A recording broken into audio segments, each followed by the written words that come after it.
Early one morning, Louis was jogging across a wide bridge. Breathing rhythmically, the sun was just rising, casting gold on the river below.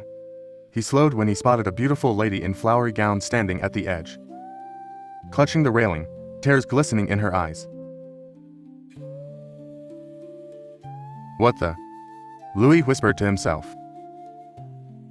Before he could think twice, she had climbed over the railing. "Hey, wait!" Louis shouted. She let go.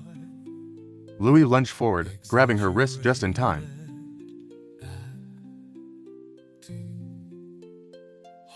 He pulled her out and tried calming her down, but she struggled. "Let me go. I want to die. Let go," she cried. Louis increased the firmness of his grip as he breathed unsteadily. "No, I won't let you go. Why do you want to harm yourself? Have you thought about how miserably bad your loved ones would feel if you lose your life?" Louis said firmly. She cried louder, now no longer struggling. She leaned on him and cried. Louis held her lovingly in a comforting warmth as the morning breeze took her hair gently to dance in the air.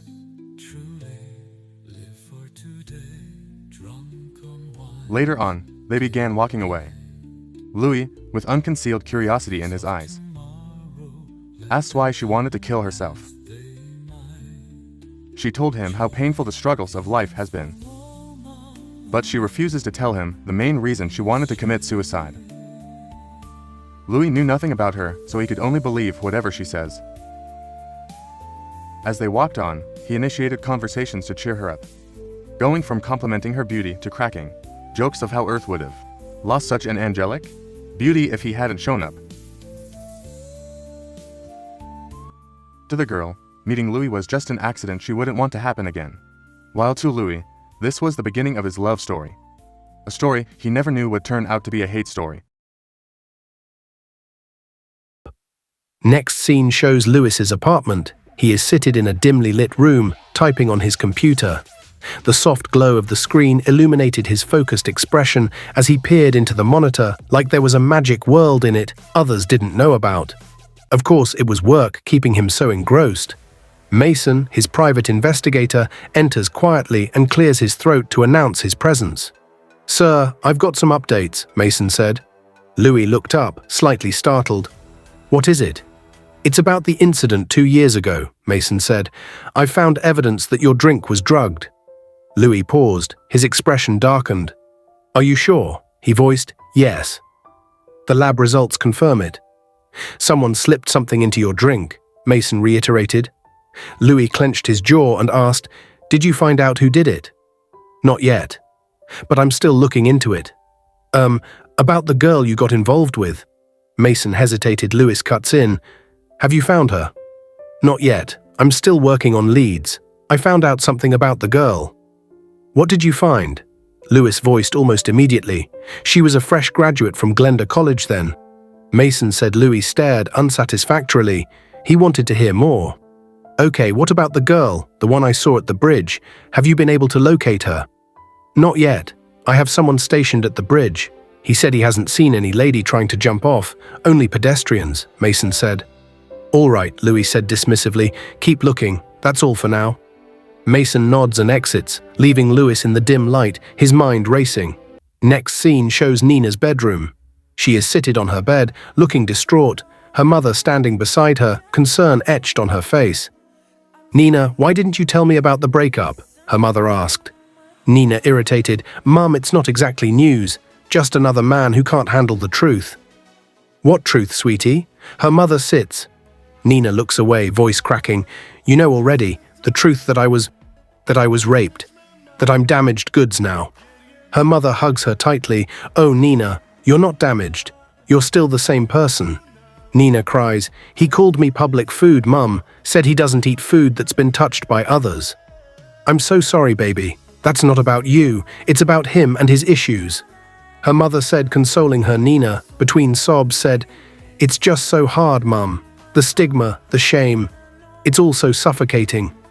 Buries her face in her mother's shoulder and they hold each other tightly, the weight of unspoken pain and struggle hanging in the air. Some days later, Nina visits a shopping mall looking so dazzling. She meets with her friend Karina and they went around shopping together. Shoppers glide between shelves, the scent of perfumes hangs in the air. The girls move to the cosmetics section, picking and comparing different shades of lipsticks and glosses, throwing skincare products into their baskets. "Girl, I told you, this shade will make any man forget his mother's name." Karina says. Nina laughs. "You and your theories, Karina." They giggle, moving toward the foundation stand. Nina walks to the other end of section to search for a particular brand. Meanwhile, Louis was shopping in the same cosmetic section. He sights Nina and was suddenly elated. He smiled and moved over to her. "Hey, pretty friend," he said. Nina turned and froze on seeing him. "Oh no, not him. Not today," she whispered to herself, panicking. "Why are you acting like you just saw a ghost?" Louis asked, staring at her with audacity. "What are you doing here? Are you stalking me?" She glared at him. Louis raised his hand in the air, gesturing his innocence. No, I came to shop like you." "Is there a problem?" he snarks. She glared at him, looking into his basket. "What kind of man shops women cosmetics?" "Never mind, any man can do that for his wife," she voiced casually. "Woo, I'm not married yet, just shopping for my beautiful mother." "Whatever, it's none of my business." Nina tried to leave. "Hey, why the coldness? I thought we became friends the day destiny brought us together," he said dramatically. "You wish." Nina rolled her eyes at him and scowled. "Please, I just want to be your friend. Can I know your name?" He stretched out his hand. "Nina," she took his hand reluctantly. "Can I also get your contact, please?" he said like a child begging for candies. "Come on, it's just a number, not a proposal." Karina cut in from behind. Nina sighs shyly and reluctantly gives him her phone. Kelvin types in his number, sends a quick text to hers and smiled. "Hi, I'm Louis, you are?" He stretched his hand to Karina. "Oh, I'm Karina, Nina's best girl in the world," she teased, shaking his hand. Nina exhales indifferently. "I see," Louis smiled.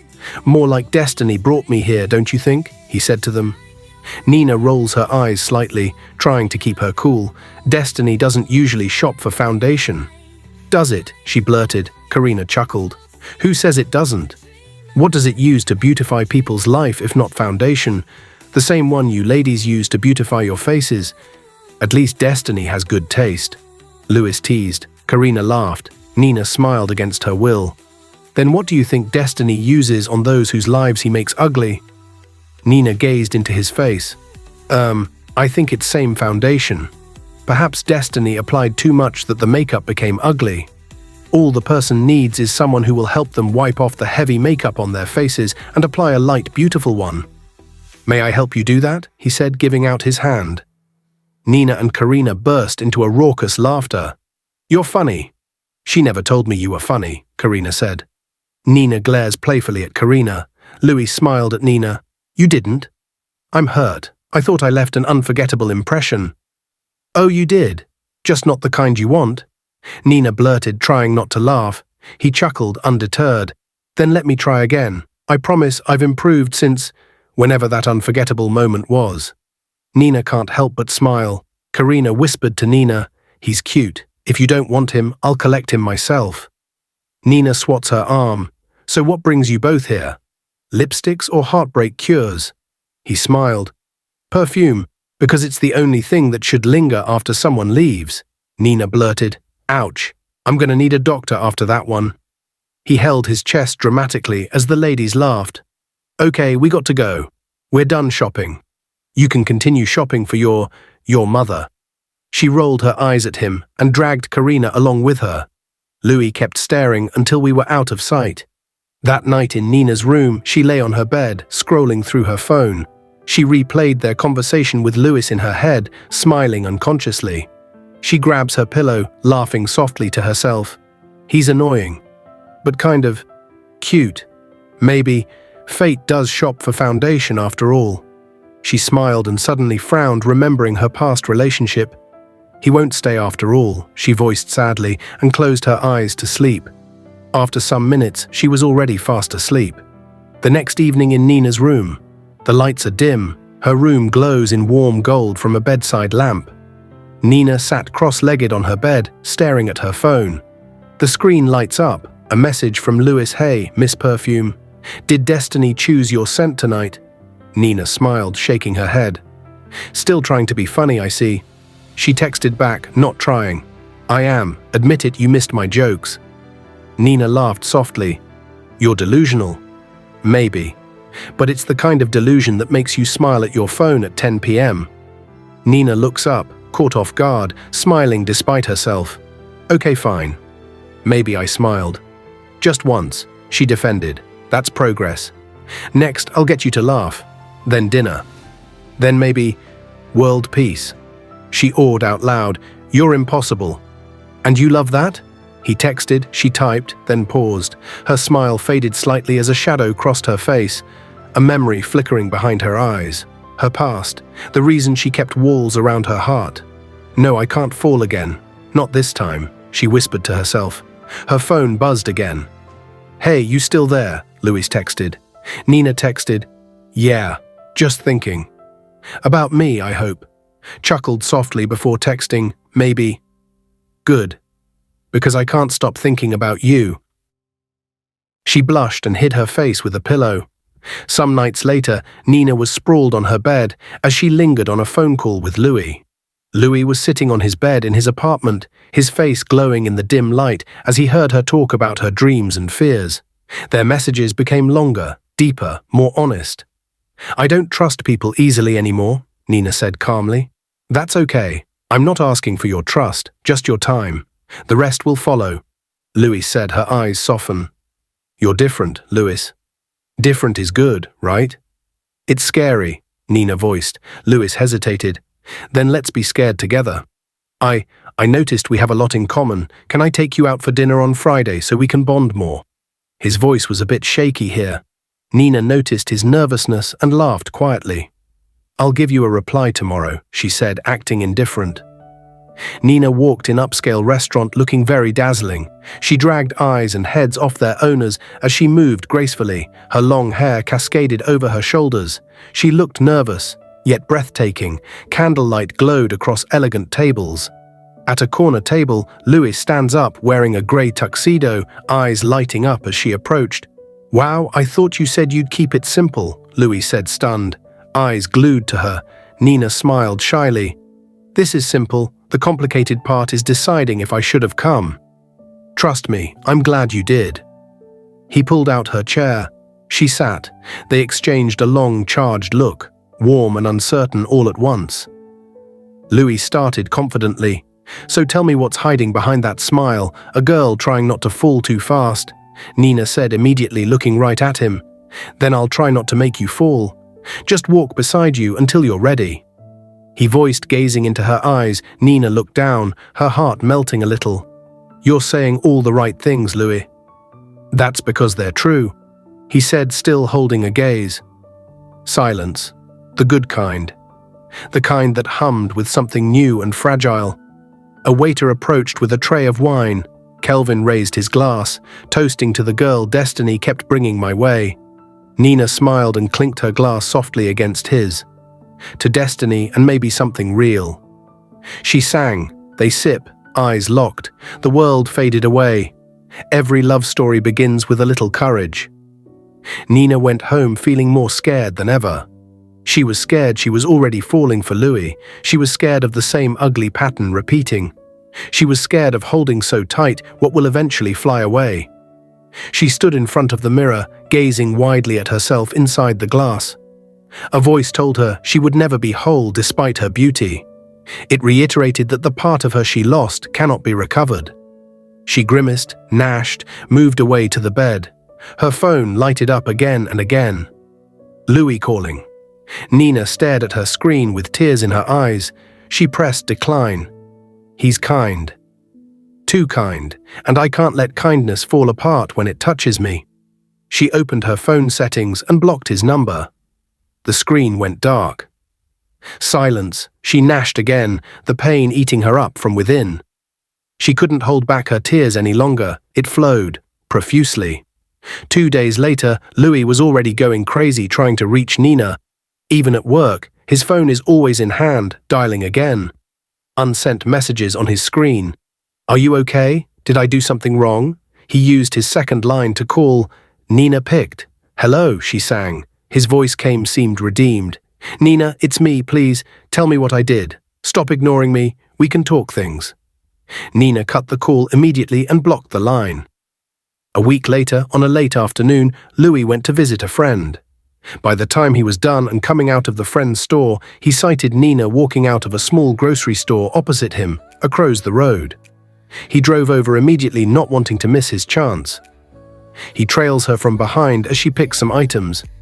"I see you chose groceries over me," he said casually. Nina turned and froze. "Louis, what are you doing here? You forgot your beauty is a magnet. It drew me to you," he smiled, staring into her eyes. Nina looked away. "I'm not joking. Why are you stalking me?" "Then tell me, what else should I do, Nina? I've spent days trying to find you and silence is a cruel map." She lowers her eyes. "Did I hurt you? Did I say something wrong? Just talk to me." He looked worried. Nina shook head. "No, you didn't do anything wrong.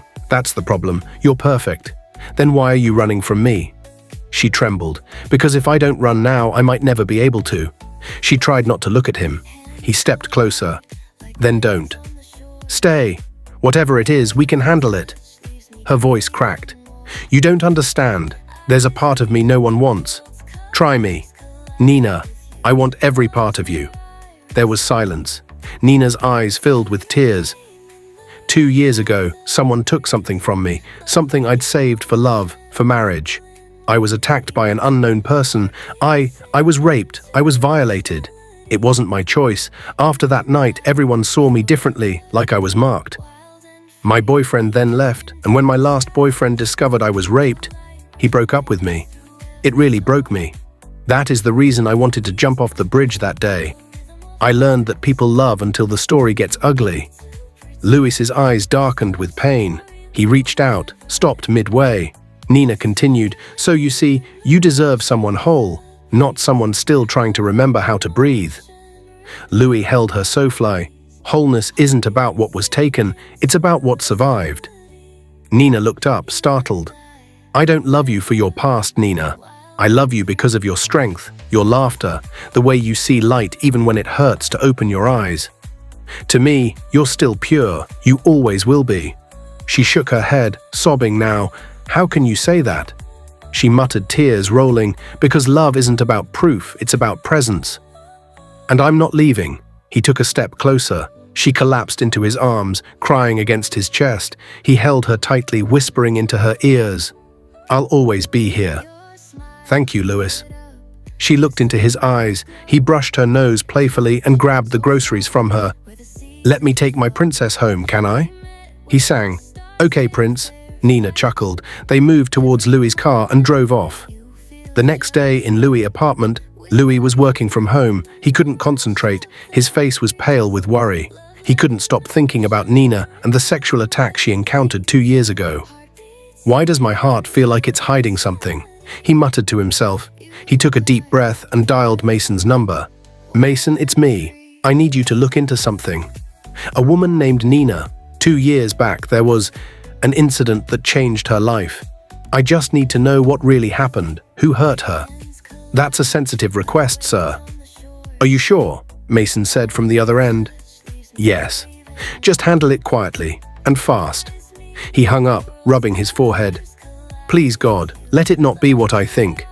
He tousled his hair, feeling slight headache. Just then his phone buzzed. A message from Nina. "How is my prince doing?" Louis smiled faintly and typed, "Your prince is fine, just missing you." "Should I sing to prove it?" Nina laughed. "Please no, you'll scare the neighbors." "Impossible. They already love my midnight concerts." Louis typed, "Thank you, Louis, for loving me. Thank you for accepting my love, Nina. What about I come see you tomorrow? I'd love to see your mum too." "Sure, I'd love to host you." Nina smiled. "Good night, Louis." She sent a lover's sticker. "Sweet dreams, Cinderella." He typed, smiling. Nina set her phone down, smiling through quiet tears. Maybe, this time, love won't hurt. By weekend, Louis visited Nina's home. Laughter filled the cozy living room. Nina's mom, a lively woman in her 50s, pours juice while Kevin tells a light-hearted story about his school days. She laughed at his stories. "So you climbed the school fence just to impress a girl?" Guilty, Louis sang, surrendering, "And I ended up stuck on that fence for half an hour." "I'm not surprised. You've always had dramatic entrances," Nina teased him. They all laugh. Louis glanced at Nina, her smile radiant, her eyes full of quiet trust. Dusk came and Louis was ready to go home. Nina wished he'd stay over, but she didn't voice out her heart. She saw him to the door. They shared glances of longing, but no one spoke up. Louis wished he could kiss her, but to him it wasn't the right time. They just shared a sustained hug and bid each other goodbye. Louis got home and phoned Mason. "Hey, have you gotten something?" "Sir, we're still investigating, but we have some very sensitive information," Mason said in a low tone. "Go on," Louis said. "We found out Nina Adasua's assault happened 2 years ago in the same hotel you were drugged, and on the same night." "What?" "Are you sure?" Louis's exhaled, trying hard to keep his cool. "Yes, sir. I'm investigating the time it happened, where and who now. The process is slow because the hotel manager is having cold feet. Ask him his terms, how much he needs. I must get the remaining information in 3 days." Louis' heart bit without rhythm. "Yes, sir," Mason said. Louis hung up, his heart palpitating faster. In 2 days' time, Louis took Nina to see Mrs. Owens, his mother. The woman's eyes brightened the moment she saw Nina. "So you're the girl who makes my son forget to call his mother?" She joked. Nina was flustered. I promise I'm innocent." She laughed. "Not anymore. You're family now. Sit. Tell me everything." They talk for hours about family, faith, and dreams. Mrs. Owens whispers to Kevin as Nina steps into the kitchen. "She's special. Don't lose her." "I don't intend to, Mom." He smiled at her. Late that night, Louis and Nina were video chatting, laughing until their faces blur with sleep. Mason's call woke him up. "We need to talk, sir." His smile faded, unease returning. "Okay, I mean face-to-face, sir." Louis hesitated before saying faintly, "First thing tomorrow, at Kaka Cafe." He hung up and covered himself with the duvet, trying not to think about it.